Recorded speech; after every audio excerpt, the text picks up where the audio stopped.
Hey, what's up everybody? Happy New Year and welcome back. At the moment, we're smack dab in the middle of winter, and no doubt you're still warming your bones with some really robust red wines. So for you red wine lovers out there, I want to bring something a little different to the table. For this weekly tasting, we're going to take a trip to Australia to taste two of their most successful European transplants, Grenache and Shiraz. So as you probably already know, Grenache and Syrah both come from Europe. Grenache is likely from the northern part of Spain and Syrah, southern France. And no surprise, there are disputes over these historical origins. Some wine professionals argue that Grenache is actually French, and Syrah or Shiraz is from ancient Persia. Neither one of these stories has been verified, but history is always being rewritten. Either way, both of these grapes were brought to Australia in the 1830s by a man named James Busby. Busby took almost 700 different vine clippings with him, and his contribution became the foundation for Australia's modern wine industry. Much of the wine produced in Australia comes from one single region or state known as South Australia. South Australia produces about 50% of the entire country's wine supply, and many of the vineyards in South Australia surround the capital city of Adelaide. And this region benefits from proximity to the coast, with the ocean providing a Mediterranean climate, just like the north of Spain and the south of France. And within this region is the world-famous McClaren Vale. Since 1838, this sub-region has been known for wine, particularly Shiraz, Cabernet Sauvignon, and Grenache. McClaren Vale produces mostly heavy red wines that are sometimes known to have a dash of chocolate flavor in there, and almost always very high alcohol levels. So if this sounds like your speed, then stay tuned because this is what we're going to be tasting today. So let's talk about the winery that makes these wines. Kay Brothers is the oldest winery in McClaren Vale. They're family owned to this day. The Amory property was purchased by Herbert and Frederick Kay in October 1890. As noted in their diary, they brought with them to this barren land 2 horses, 4 swarms of bees, 6 hens, and a few pieces of furniture. Almost immediately, they started planting grapevines, and in 1895, they harvested their first crop. Since 1956, their cellar door has been open to the public. And something that's worth mentioning is the term cellar door. In Australia, this is a common term that's used to describe either the tasting room or the place where people go to experience the winery and its wines. So let's taste these wines. Let's start with this 2019 basket pressed Grenache from Kay Brothers.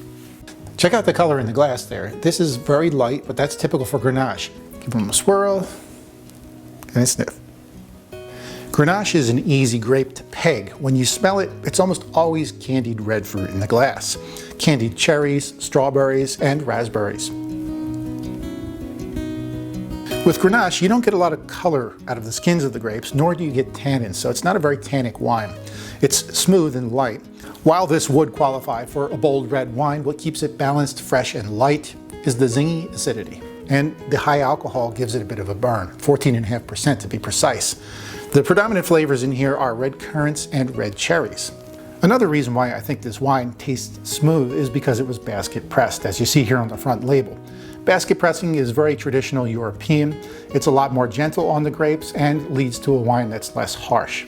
This is a beautiful wine and it expresses everything that a good Grenache should be. I think what distinguishes this from its old world counterparts is that it's higher in alcohol, which is quintessentially Australian. This is the 2018 basket pressed Shiraz. Because of the density of color in the skins of the Shiraz grape, the Shiraz wine is almost always going to be darker. This wine spends 13 months in French oak, and that's the first thing that comes off the nose. Then you get the spiciness that comes from the Shiraz grape itself. A little cedar in there too, almost like a cigar box. That's also coming from the French oak barrels. So there it is. We were talking earlier about how McClaren Vale's wines can sometimes have a chocolatey element to them. This is chocolate and plums in a glass.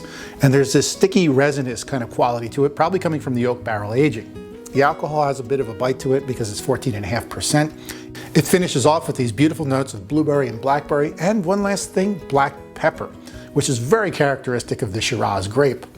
This is a big and chewy Aussie Shiraz. As a matter of fact, I'm still tasting the finish right now. And it was pretty cool to experience those chocolatey notes that we know come from McClaren Vale. For every wine out there in the world, there is a food that will pair perfectly with it. So let's talk about food pairings. We've got some new recipes from our chef, Tori Cellar. To pair with the Grenache, we have a jambalaya, which is more of a Cajun style, so a little drier and more spicy than usual. And I think the key here that's going to pair up with this wine is going to be the andouille sausage. The spice in that sausage is going to play nicely with the fruitiness of this wine. There's always been some speculation that Shiraz may have originated in ancient Persia. And also we noted that this wine has a lot of spicy qualities to it. For that reason, we're pairing it up with a Moroccan spiced flatbread. From Europe to Australia and then to your glass. In the 1880s, the Kay Brothers came to McClaren Vale with just a few belongings and a lot of grit. And that's what I'm tasting right here in these wines. These are European grapes, but with an Australian attitude. Thanks so much for joining me today. I hope you learned something and take care of yourselves. I'm Marc Supsic. Cheers.